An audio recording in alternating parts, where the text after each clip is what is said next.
When you walk in there, you realize that it's just completely mind-blowing. The whole world will be looking at this project. After 3 years of construction, heavy activity on the site, finally we are able to go live.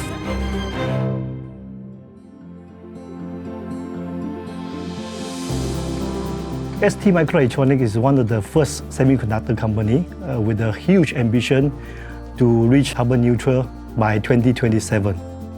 For STMicroelectronics, you then start thinking about what kind of solutions do I bring into my facility, to my operations, that can be a huge needle mover. We have actually 5 different buildings.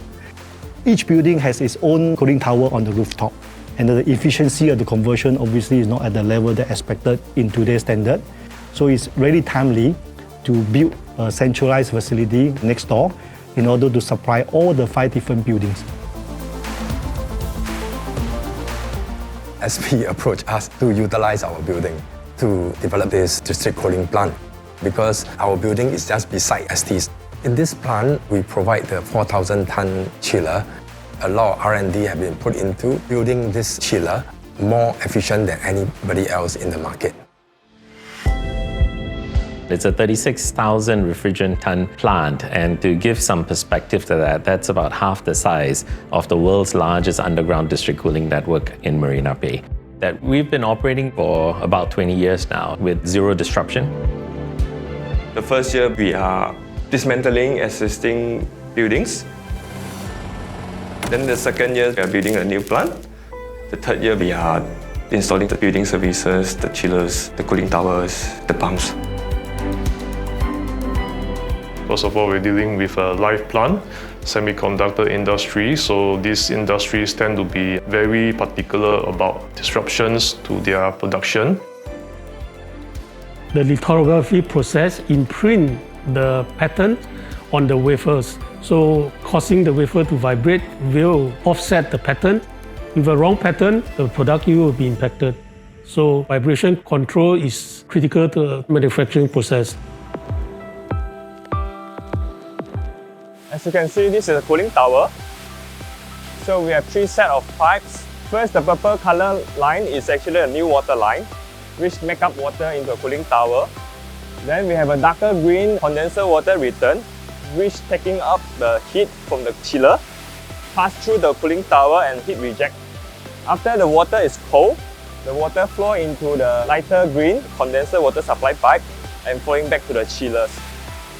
This tool is a LT chiller producing 5 degrees C temperature. These are the MT chiller, which can produce 12 degrees C temperature.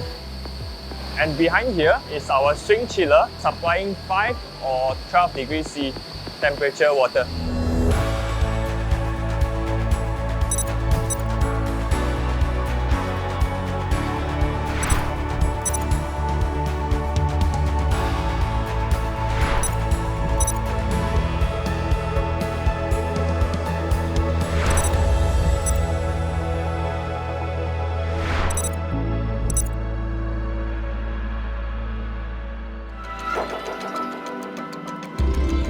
SP Group, they have performed brilliantly with safety in mind, and then also there's no interruption during the course of the past few years.